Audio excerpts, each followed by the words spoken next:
अस्सलाम वालेकुम। उम्मीद करता हूँ आप सब ठीक होंगे। Here Talha Mazhar country studying as third year MBBS student in Nishtar Medical University. देखिए, आज हम एंटी टेस्ट की गाइडलाइन सीरीज स्टार्ट कर रहे हैं। आपको पता होना चाहिए कि गाइडलाइन सीरीज मैंने hundreds of medical students MBBS students से हेल्प लेके बनाई है। मतलब मैंने डिफरेंट एमबीबीएस स्टूडेंट्स का रिव्यूज लिए हैं, उनसे पूछा कि उन्होंने क्या क्या ऐसी काम किए थे एंटी टेस्ट में, ऐसी क्या उन्होंने फार्मूलाज अप्लाई किए थे जो उनका एडमिशन हुआ, और अक्सर बच्चों ने फर्स्ट अटेम्प्ट में हुआ, अक्सर बच्चों ने ऐसी क्या गलतियां की जिसकी वजह से उनका एडमिशन नहीं हो पाया। ठीक है, तो इंशाल्लाह इस वीडियो के जो तमाम पॉइंट्स मैं आपको बताऊंगा उन सबको आपने फॉलो करना है, उन सब पे आपने फोकस करना है, तो इंशाल्लाह आपका एडमिशन कंफर्म 100% हो जाएगा इंशाल्लाह अल्लाह ताला के हुक्म से। तो चले वीडियो का आगाज करते हैं। देखिए, पॉइंट नंबर 1 जो है वो है good teachers, good academy and at the end good lectures. देखें, ये तीन चीजें एक दूसरे से रिलेट कर रही हैं। गुड एकेडमी होगी तो गुड टीचर्स होंगे, गुड टीचर्स होंगे तो गुड लेक्चर्स होंगे। ठीक है, बहुत से बच्चे हंड्रेड्स ऑफ स्टूडेंट्स जिनका एडमिशन हुआ, उन्होंने बताया कि सर हमारी एकेडमी बहुत अच्छी थी, जिन्होंने हमें गाइड बहुत अच्छा किया। तो मैं इसलिए आपको कह रहा हूँ कि ऐसी एकेडमी का होना जो आपको बहुत अच्छे टीचर्स प्रोवाइड करे। अब टीचर्स अच्छे होंगे तो लेक्चर्स प्रोवाइड करेंगे। अब देखिए, लेक्चर्स और कुछ टीचर्स इंटरलेट ऐसे करें कि वो वाले टीचर जो आपको एंटी टेस्ट और एफएससी में डिफरेंस कर दोनों चीजों में डिफरेंस करके आपको एंटी टेस्ट के लेवल पे आके पढ़ाएं। देखिए, एफएससी में चीजें रट्टा लगा के एग्जाम के तौर पे याद करनी होती है, एंटी टेस्ट में एग्जाम के तौर पे याद नहीं करनी होती है, एमसीक्यूज के वे में तैयार करनी होती है। तो कैसा टीचर जो आपको एमसीक्यूज के वे में बताए कि इस तरह पढ़ना होता है। ठीक है, वो मैं आपको आगे जब गाइडलाइन सीरीज बनाऊंगा सब्जेक्ट वाइज, उसमें मैं आपको हर सब्जेक्ट का बताऊंगा भी सही कि हर सब्जेक्ट को पढ़ने का बेहतरीन तरीका क्या है। तो आपने आगे वीडियो में वेट करना है। ठीक है, तो लेकिन उससे पहले एक ऐसा टीचर जो आपको बेसिक लेवल पे आगे पढ़ाए, एक ऐसा बच्चा जिसकी बेसिक स्ट्रॉन्ग है, वो कभी किसी एग्जाम में मार नहीं खाएगा, चाहे वो एंटी टेस्ट है, चाहे वो ई कैट है, चाहे वो सीएसएस है, कोई भी एग्जाम है। जो बेसिक स्ट्रॉन्ग वाला बच्चा है वो कभी भी मार नहीं खाएगा। तो आपकी बेसिक स्ट्रॉन्ग होना बहुत जरूरी है, तो उसके लिए गुड टीचर का होना भी बहुत जरूरी है। ऐसा नहीं है कि आपके पास गुड टीचर नहीं है तो आपका एडमिशन नहीं हो पाएगा। देखें, गुड टीचर से मुराद गुड लेक्चर्स भी हैं जो आप ऑनलाइन ले सकते हैं। ठीक है, ऑनलाइन बच्चे अक्सर घर बैठ के पढ़ रहे हैं, बट एक बार लेक्चर लाजमी लें, ऑनलाइन किसी यूट्यूब चैनल को ले लें। उसके लिए मैं एक वीडियो बनाऊंगा कि बेस्ट चैनल्स हमारे पास यूट्यूब के लिए कौन से हैं जहां से आप इंग्लिश की तैयारी कर सकते हैं। ठीक है, तो अच्छे लेक्चर्स चाहे वो यूट्यूब से लें, चाहे वो अकेडमी से लें। अकेडमी में माहौल होता है पढ़ने का, लेकिन अगर आप वही माहौल घर में बना लें तो जरूरत ही नहीं है आपको अकेडमी जाने की। बस गुड टीचर्स का होना बहुत जरूरी है। देखिए, उसके बाद जो हमारे पास एंटी टेस्ट में एक और मेन चीज होती है वो होती है गुड नोट्स का बेहतरीन तरीके से बनाना, शॉर्ट नोट्स बनाना, उन चीजों को लिखना जो एंटी टेस्ट के लिए अहम है, उन चीजों को एक्सट्रैक्ट करना जो एंटी टेस्ट के लिए अहम नहीं है। देखें, फर्स्ट ऑफ ऑल आपका मेन फोकस होना चाहिए टेक्स्ट बुक्स पे, खासतौर पे बायो के लिए, केमिस्ट्री के लिए, फिजिक्स के लिए, और इंग्लिश में तो आपको पता है कि फिर प्रैक्टिस ही आ जाती है। ठीक है, तो बायो पे तो खासतौर पर आपका फोकस हो टेक्स्ट बुक पे, लेकिन केमिस्ट्री, फिजिक्स और इंग्लिश, इनके लिए आपके पास अच्छे नोट्स होना बहुत जरूरी है। बायो के नोट्स आप बायो की बुक पे ही बना सकते हैं। ठीक है, और बाकी जो नोट्स हैं उनको आप अलग बनाएं। अब देखिए, आपको नोट्स बनाने का तरीका बताता हूँ। देखिए, फर्स्ट ऑफ ऑल ना, आपने जो टीचर आपको पढ़ा रहा है वो आपको नोट्स बता रहा होगा, आपको पॉइंट्स बता रहा होगा, आपके लेक्चर्स डिलीवर कर रहा होगा, तो आपने उसके नोट्स पहले लिखने हैं। ठीक है, उसके बाद आपने खुला बनाना है। ओके, उसके बाद आपने टीचर ने आपको पढ़ा दिया। ओके, उसके बाद उसने आपने प्रैक्टिस की, किसी टेक्स्ट बुक से कहीं से भी प्रैक्टिस की, वहां से आपको एक्स्ट्रा पॉइंट मिला, आपने वो एक्स्ट्रा पॉइंट भी अपने नोट्स में नोट डाउन कर लेना है। ठीक है, उसके बाद 2-3 जगह से प्रैक्टिस की, जहां से प्रैक्टिस की उसके जो एक्स्ट्रा पॉइंट्स नोट डाउन कर ले। उसके बाद अगले दिन आप टेस्ट देने गए। ठीक है, टेस्ट दिया, आपके एमसीक्यूज गलत हुए, 10 एमसीक्यूज गलत हुए, आपको 10 एमसीक्यूज की रीजन पता लगी, उस रीजन पता लगा कि ये चीज आपके लिए नई थी जो आपको नहीं पता थी, तो आप वो रीजन अपने नोट्स में लिख लेंगे। ठीक है, जितने आपके टेस्ट हो रहे हैं, जितनी आप प्रैक्टिस कर रहे हैं, जहां से आप प्रैक्टिस कर रहे हैं, वो आप अपने नोट्स में लिखते जाएंगे। इसके क्या फायदा है? एक नोट्स आपके बहुत जबरदस्त बन रहे हैं, उसके बाद आपको वो जो बुक्स जहां से आप प्रैक्टिस कर रहे हैं, कुछ माइनर बुक्स होती हैं, उन माइनर बुक्स को दोबारा नहीं पढ़ना पड़ेगा आपको। जो आपके डिस्कशन में पॉइंट्स आपसे गलती हुई थे वो आपको याद रहेंगे। ठीक है, तो नोट्स बहुत अच्छे होने चाहिए। इस तरह जो बायो के पॉइंट्स होगा बायो की बुक पे ही लिख लेंगे। ठीक है, अच्छा, उसके अलावा जो हमारे पास बुक्स का एज फार एज कंसर्न की बुक्स कौन कौन सी पढ़नी है, सिर्फ पंजाब की पढ़नी है, फेडरल की पढ़नी है, कौन कौन सी पढ़नी है? देखें, मैं आपको पहले बता चुका हूँ कि ना, प्रैक्टिस का तो आपको जहां से भी मौका मिलता है ना, जहां से भी आपको प्रैक्टिस का मौका मिलता है वहां से लाजमी करें। ठीक है,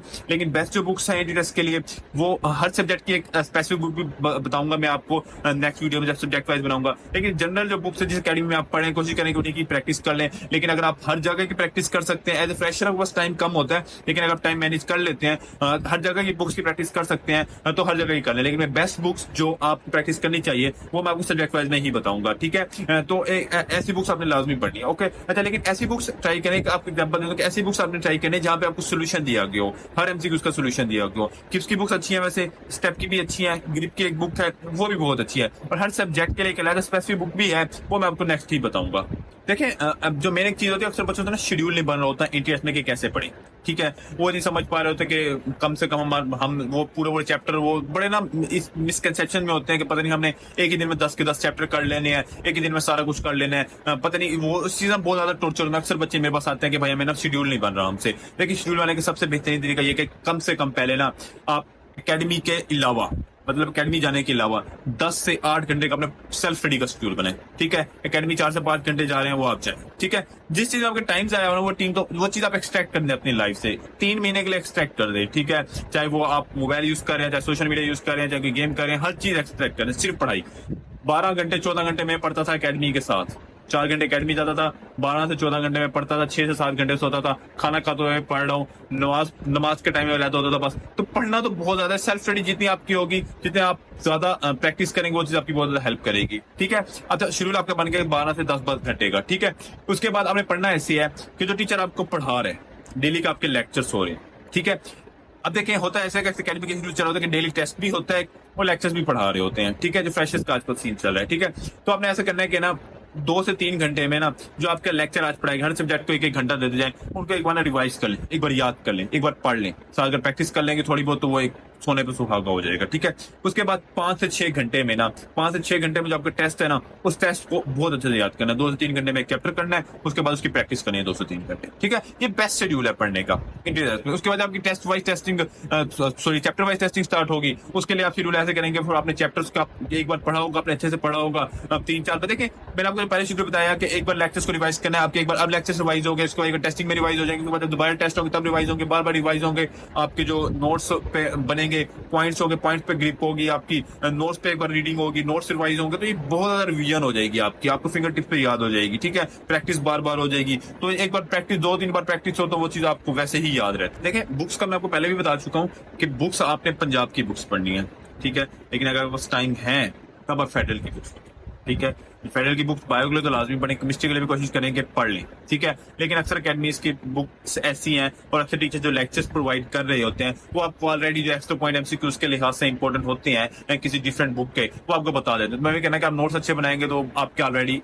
नोट्स में आ जाएंगे, ठीक है। लेकिन बायो की कोशिश करेंगे लाजमी पढ़ लें। बायो की फेडरल बुक पढ़ेंगे, आपको लगता है कि कोई एक्स्ट्रा पॉइंट है, अक्सर तो पॉइंट्स कॉमन होते हैं, लेकिन आपको लगता है कोई extra point common, information based है, कंसेप्चुअल है, तो अपने फेडरल की बुक पे लिख लें, सॉरी पंजाब की बुक पे लिख लेंगे। इसका क्या फायदा है? क्योंकि ये फायदा है कि आपको फेडरल की बुक एक बार ही पढ़नी पड़ेगी, दोबारा नहीं पढ़नी पड़ेगी, क्योंकि आपके पॉइंट्स ऑलरेडी उस पर लिख दिए गए। इंटीरियर्स में एक और जो मेन चीज होती है ना, वो ये होती है कि जो अक्सर बच्चों ने बोला जिस चीज को हेल्प की बच्चों की, वो ये थी कि गुड टेस्टिंग, ठीक है। गुड प्रैक्टिस तो वो कर रहे थे, लेकिन गुड टेस्टिंग ने उनकी बहुत ज्यादा हेल्प की, जिसके लिए हमारे पास गुड टेस्टिंग के लिए गुड अकेडमी का होना बहुत जरूरी है। गुड अकेडमी नहीं भी है तो कोई भी प्लेटफॉर्म ऐसा जो आपकी गुड टेस्टिंग ले रहे हैं। गुड टेस्टिंग के अलावा गुड डिस्कशन, ये दोनों चीजें इंटर रिलेट करती हैं। ये दोनों चीजें होंगी तभी जिन दोनों चीजों को फायदा है, ठीक है। टेस्टिंग और डिस्कशन दोनों चीजें बहुत जरूरी है। अब डिस्कशन जो आपकी होगी, आपको लगता है कोई एक्स्ट्रा पॉइंट जो आपके एमसीक्यूज गलत हुआ, वो आप अपने नोट्स में नोट डाउन कर लेंगे, आपके नोट्स मजीद अच्छे हो जाएंगे, ठीक है। आपको दोबारा वो हमारे पास टेस्टिंग का डबल फायदा हो जाएगा ना। एक टेस्ट दिया, गलत हुआ, उसको आपने नोट्स में नोट डाउन कर लिया, तो ये चीज बहुत ज्यादा हेल्पफुल होगी, ठीक है। लेकिन उसके अलावा एक और जो चीज होती है ना, वो ये होती है कि अक्सर बच्चे ना इस वजह से बहुत डिप्रेस्ड रहते हैं कि ना मेरा ना जो अकेडमी है उसमें बहुत ज्यादा एमसीक्यूज गलत हो रहे हैं, मेरी तो तैयारी नहीं है, ठीक है, मेरा तो बहुत ज्यादा काम खराब हो रहा है, ठीक है। देखिए, अब आप ऐसा हो रहा है अगर आपके साथ, एक बात बताएं मुझे, अगर आपका कॉन्फिडेंस ही जीरो है, आप तो कभी एडमिशन स्कोर कर ही नहीं पाएंगे। लेकिन मैं तो चाहता हूं अगर आपके 200 एमसीक्यूज है ना अकेडमी में, आपको 200 के 200 गलत हो जाए। अब उसका फायदा क्या है? लेकिन 200 एमसीक्यूज गलत हुए, 200 एमसीक्यूज की डिस्कशन हुई, 200 एमसीक्यूज के आपने रीजन देखा कि मेरा क्यों गलत हुआ। देखिए, आप यकीन करें कि वो एमसीक्यूज कभी भी आपको दोबारा गलत नहीं हो, कभी आपको भूलेगा नहीं, ठीक है। आपको जो एमसीक्यूज अकेडमी में गलत होगा वो at the final day in the final exam गलत नहीं होगा, याद रखिएगा, ठीक है। तो कोशिश करें कि ज्यादा से ज्यादा गलत करें, कोशिश करें, ठीक है। तो ये चीज आपको बहुत हेल्प करेगी। गलत होने से कोई आपने डिसहार्ट नहीं होना, उसे सीखना है, जो पॉइंट्स एक्स्ट्रा है उसको अपने नोट्स पे लिखना है, तो ये चीज इंशाल्लाह आपकी बहुत ज्यादा हेल्प करेगी। इसलिए good testing with good discussion is very necessary in MDCAT, ठीक है। उसके बाद एक और जो मेन चीज है, व्हाट इज दिस, वो है प्रैक्टिस। देखें, कोई भी एग्जाम होता है, कोई भी चीज होती है, उसकी बार बार प्रैक्टिस करें। खासतौर पे देखें, जब एमसीक्यूज बेस्ड एग्जाम होता है ना, जो भी, उसमें तो प्रैक्टिस बहुत ज्यादा जरूरी होती है। जितने से ज्यादा प्रैक्टिस कर सकते हैं, मैं बताता हूं, मैंने 80,000 से 1 लाख एमसीक्यूज की प्रैक्टिस की थी। उसकी मैं आपको आगे बताऊंगा सब्जेक्ट वाइज कि मैंने कहाँ से प्रैक्टिस की थी। मैंने तमाम बुक्स से प्रैक्टिस की थी, जितनी एकेडमी की बुक्स थी, जितने नोट्स थे, जितनी बुक्स थी। उसके बाद मैंने सेल्फ मेड एमसीक्यूज, खुद से एमसीक्यूज बनाए थे, ठीक है, आपने भी ऐसे ही करना है कि जितनी अकेडमी की बुक्स हैं जहां से कम मिल रही है बुक प्रैक्टिस करें, सीखें। ठीक है, सेल्फ मेड एमसीक्यूज बनाएं, खुद ही टॉपिक पकड़ें, खुद ही उस एमसीक्यूज बनाएं, खुद से पूछें। उसके बाद दोस्तों को कहें यार हमसे एमसीक्यूज बना के पूछे, पूरा डिस्कशन करें ग्रुप। ये सारी चीजें आपके नॉलेज को बूस्ट अप करेंगी। आपने जो पढ़ा हुआ है आपका डिलीवर हो रहा है या नहीं हो रहा है, आपको इस बात को बताएंगे कि आपकी तैयारी किस वे में जा रही है। उसके बाद अकेडमी में टेस्टिंग दी, मैंने स्टेप की टेस्टिंग दी, मैंने किप्स की टेस्टिंग दी, मैंने स्टार्स की टेस्टिंग दी, इतनी टेस्टिंग दी। तो आपने भी ऐसे ही करना है। आप हर जगह की ना दें, जरूरी नहीं है कि हर बच्चा ये चीजें साथ टैकल कर सके। रिपीटर तो नहीं, फ्रेशर तो नहीं कर सकता, रिपीटर एज रिपीटर मैंने किया था। ठीक है, तो आप भी यही करें कि कोशिश करें आप बेस्ट की करें, बेस्ट किप्स की या स्टेप की स्टार्स की में से किसी एक की कर लें, साथ डिस्कशन करें, लेकिन जिस एक अकेडमी की करें उनके पॉइंट पे फोकस करें, वहां से सीखें। अगर टाइम बच रहा है तो किसी दूसरी अकेडमी के दोस्त से नोट्स पकड़ के पूछ लें। ठीक है, तो गुड टेस्टिंग होगी तो गुड प्रैक्टिस भी होगी। प्रैक्टिस बार बार करें, प्रैक्टिस से सीखें, जो गलत हो रहा है उसको नोट डाउन करें नोट्स में। तो ये चीज आपकी बहुत ज्यादा हेल्प करेगी एट द फाइनल डे, जब आपने पढ़ा होगा इतना ज्यादा। ठीक है, सबसे बड़ा जो एक इशू होता है ना वो ये होता है कि अक्सर बच्चे ना होम सिकनेस के इशू की वजह से इफेक्टेड होते हैं, खाना हजम नहीं होता, क्योंकि वो घर से हॉस्टल रह रहे होते हैं, यहाँ पे पहले कभी हॉस्टल में रहे नहीं होते, तो बड़े मुश्किलात बढ़ जाती हैं। ठीक है, देखिए इसका ना सबसे आसान तरीका ये है कि आप ना खुद को मसरूफ रखें, बार बार पढ़ाई में मसरूफ रहें, इस बारे में सोचें ही ना। देखिए कोई भी इंसान का गम भी होना चाहे, अक्सर कहते हैं कि गम भी हो इंसान को, इंसान मसरूफ रहे तो वो गम भी भूल जाता है इंसान को। तो पढ़ाई क्या चीज है, पढ़ाई में मसरूफ रहें। ठीक है, फूड का इशू है तो यार जितने पैसे खर्च हो रहे हैं इस बार एमडी कैट में खर्च होने में कोई मसला नहीं है। ट्राई करें कि अच्छा खाना खाएं, साथ बादाम, जो चीज आपके दिमाग को बूस्ट अप करें वो आप यूज करें। ठीक है, तो वो चीज आपकी बहुत ज्यादा हेल्प करेगी। ठीक है, उसके अलावा ट्राई करें कि रूम में ऐसे दोस्त रखें जो आपको तंग ना करें, जो आपको एक माहौल प्रोवाइड करें पढ़ने का, सारे पढ़ने वाले बच्चे हो, ये याद रखना। निकम्मे निकट्टू जो हैंगअप्स में जा रहे हैं, घूमने फिरने जा रहे हैं, वो आपको कभी पढ़ने नहीं देंगे। वो कहेंगे तुम ये हमारे साथ चलो, तो चिल करते हैं, ये करते हैं, वो करते हैं, वो फलां देख के आते हैं। कहीं जरूरत नहीं है 3 महीने जाने की, 3 महीने बाद देख लेना उस शहर में जो आपने देखना है। सिर्फ पढ़ाई पे फोकस करें और कुछ भी करने का जरूरत नहीं है। ठीक है, इसलिए एकेडमी में आपको एक अच्छी हॉस्टल आपने चूज करना है, खाना अच्छा हो चाहे पैसे ज्यादा भी लग रहे हो, तो ये मेन चीजें हैं। इसमें अगर अभी भी आप कंजूसी करेंगे तो फिर बहुत मुश्किलें हो जाएंगी। उसके बाद ना अपनी एफिशिएंसी को बूस्ट अप करने के लिए डिफरेंट वेज होते हैं। मैं 3-4 कुछ आपको बता देता हूँ, अभी बाकी ना मैं एक बाकायदे इस पे वीडियो बनाऊंगा कि फॉर एग्जाम्पल मैं हूं ना, मैं जब तैयारी करता हूँ मैं 16 घंटे पढ़ता हूँ। ठीक है, जब मेरे एग्जाम्स होते हैं 40-50 दिन में 16-16 घंटे पढ़ता रहा हूँ। मेरी ऐसी एफिशिएंसी है कि मैं ना 10 घंटे में 10 चैप्टर कर लेता हूँ, और अक्सर बच्चे 2 भी नहीं कर पाते। ये आपकी एफिशिएंसी पे डिपेंड करता है कि आपने 10 घंटे में 10 चैप्टर कैसे करने, किस वे में करने हैं। ठीक है, तो ये एक तरीका होता है कि बेहतरीन तरीके से कैसे पढ़ना होता है। तो उस एफिशिएंसी के लिए मैं आपको बताऊंगा कि आप 10 घंटे लगातार कैसे पढ़ सकते हैं। ठीक है, लेकिन चंद एक बातें होती हैं कि ना ट्राई करें कि ना एक तो नमाज आपने पढ़नी है, नमाज का आपका बीच में वक्फा भी आ जाएगा, बहुत ज्यादा बेनिफिट होगा आपको। ठीक है, आपका माइंड फ्रेश हो जाएगा। उसके बाद ना आपने आधा घंटा एक जगह बैठ के पढ़ना है, आधा घंटा एक और जगह बैठ के पढ़ना है, आधा घंटा खड़े होकर पढ़ना है, आधा घंटा आपने डिफरेंट पोजीशन में पढ़ना है। मतलब ना आप ट्राई करना है कि ना एक जगह बैठ के नहीं पढ़ना। आपसे देखते हैं ना, हम एक जगह बैठे रहते हैं कमरे में, 2 घंटे बैठते हैं, सर में दर्द शुरू हो जाता है। ऐसा नहीं करना, आधा घंटा रूम में बैठ के पढ़ लिया, आधा घंटा सीढ़ियों में बैठ के पढ़ लिया, आधा घंटा टेरिस पे बैठ के पढ़ लिया, आधा घंटा कहीं बैठ के पढ़ लिया, आधा घंटा कहीं बैठ के पढ़ लिया। कोशिश करें कि खाली पेट कम खाना खा के पढ़ें। जब भी आप चीज खाते हैं कोई चीज हल्की चीज खाएं, भाई खाना शारी चीज हैवी ना खाएं, वो खाने के टाइम खाना खाएं, हल्की चीज में फ्रूट खा लिया, थोड़ा सा कुछ खजूरें खाते रहे, थोड़ी बहुत कुछ मीठा खा लिया, चने खाते रहे साथ साथ। उसके बाद थोड़ी सी कोई मीठी चीज खा ली, टॉफी खा ली, चॉकलेट लेके लाजमी साथ रख लें, क्योंकि चॉकलेट में आपको पता है कि ग्लूकोज होता है, मीठी चीजें होती हैं, आपके माइंड को शार्प करती हैं और आपको पढ़ाई करने में आसानी होती है। बादाम से तो लाजमी खाएं। तो इस तरह की चीज आप साथ साथ खाते रहें तो, और साथ साथ पढ़ते रहें, पोजीशन चेंज करते रहें। ठीक है, अपना टाइम टेबल कि मैंने 1 घंटे में इतना करना है, पहले आधा घंटे में एक बार पढ़ लेता हूँ जल्दी जल्दी, उसके बाद अगली चीजें अहम चीजें उनको बार बार रिवाइज करें। तो ये बेस्ट तरीका होता है पढ़ने का ना। बाकी मैं एक प्रॉपर वीडियो पे बनाऊंगा कि अपनी एफिशिएंसी को कैसे आप इंक्रीज कर सकते हैं, वो बात की बात है। ठीक है, लेकिन उसके बाद एक और जो मेन चीज है ना वो ये है कि आप आजिज रहें। ठीक है, अगर आपके एफएससी में अच्छे मार्क्स हैं, ठीक है, तो इस मार्क्स का बूस्टअप ना हो। आपके एफएससी में जनरल इंटरेस्ट में तो अच्छे नहीं है, मे भी आप इससे एक पॉजिटिव गेन लें कि मेरी अच्छी तैयारी थी, एफएससी में अच्छा पढ़ा हुआ है, बट इस चीज से ओवर कॉन्फिडेंट ना हो कि मेरा तो आराम से एडमिशन हो जाएगा। ओवर कॉन्फिडेंट अवाम हमेशा मार खाती है, नीचे गिरते हैं, ऐसे गिरते हैं कि आप सोच नहीं सकते। ठीक है, तो आप तो फिलहाल एफएससी के मार्क्स भूल जाएं, अपने सिर्फ और सिर्फ इंटर टेस्ट पे फोकस रखें। ठीक है, इसी तरह वो बच्चे जिनके एफएससी में कम है, इस चीज में बिल्कुल भी वो ये ना कहें कि मेरा तो हो ही नहीं सकता। ऐसी इतनी एग्जांपल्स उनके एफएससी में इतने कम थे, लेकिन उन्होंने एफएससी में इंटर टेस्ट में बहुत ज्यादा मेहनत की, बहुत ज्यादा मेहनत की, और यार अब यकीन करें कि वो हमारे साथ हैं अब। ठीक है, तो आप भी अपना एक एम रखें कि मैंने एफएससी में जो हुआ मेरे साथ बच्चों के साथ मिसहैप हो जाता है, कोई भी वजह हो जाती है। ठीक है, मेन एम रखें कि इस चीज पे आप इंटी टेस्ट ठीक है। इंटरेस्ट पे फोकस रखें, बाकी सारी चीजें भूल जाए, इंशाल्लाह आप एडमिशन सिक्योर कर जाएंगे। ठीक है। उसके अलावा देखें, नमाज पढ़ें, 5 टाइम की नमाज पढ़ें। ठीक है। 5 वक्त की नमाज पढ़ें, कुरान पाक पढ़ें, नमाज पढ़ेंगे आपका माइंड फ्रेश होगा। ठीक है। आप अल्लाह ताला के करीब होंगे, दुआएं मांगेंगे तो इंशाल्लाह ये चीज आपकी बहुत ज्यादा हेल्प करेगी। कुरान पाक पढ़ेंगे तो माइंड फ्रेश होगा। अच्छा, उसके अलावा आप सदके दें, अपने अपने मम्मा पापा की दुआएं लें आप लोग। ओके। उसके बाद अपने जो टीचर्स हैं उनकी दुआएं लें, सबसे रिस्पेक्ट से रहें। एक और जो मेन चीज है कि दोस्तों की हेल्प करें। देखें, दोस्तों की हेल्प करने से आपको नॉलेज कम नहीं होगा। हमारे बुजुर्ग कहते हैं कि अगर आपको कोई चीज समझ नहीं आ रही, आप किसी को समझाना शुरू कर दें, उसे समझ आए ना आए आपको समझ आ जाएगी। ठीक है। इतना, अगर आपको कोई टॉपिक समझ नहीं आ रहा, आप किसी को पकड़ के उसको समझाना शुरू कर दें, आप यकीन करें आपको समझ आ जाएगी।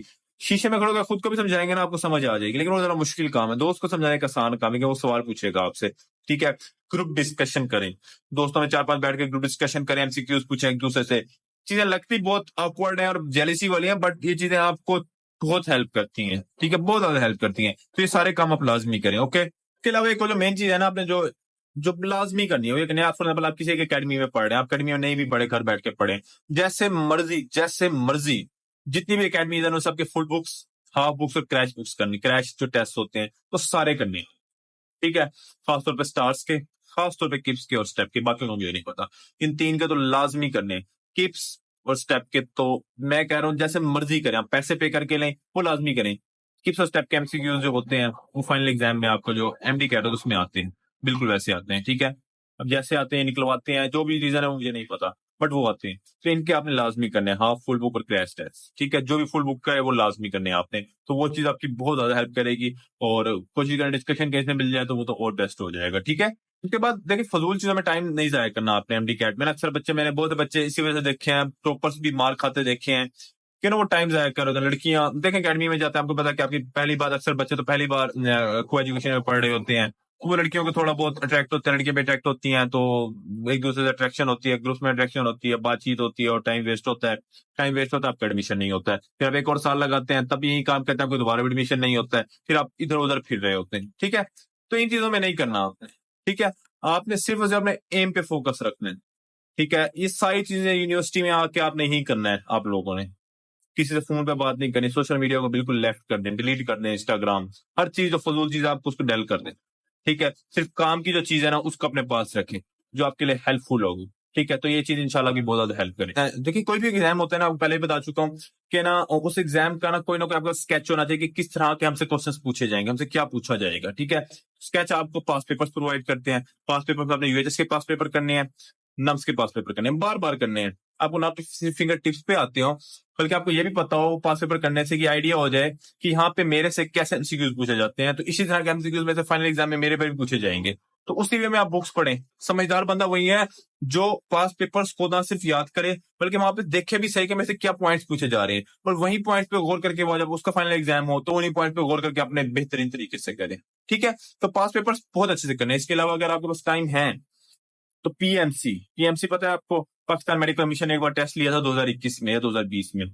उन्होंने 60 टेस्ट लिए थे, 30 दिन उनका टेस्ट चले थे, 31 दिन टेस्ट चले थे, 66 टेस्ट लिए थे, 66 टेस्ट लिए थे, एमडी कैट टेस्ट। ठीक है।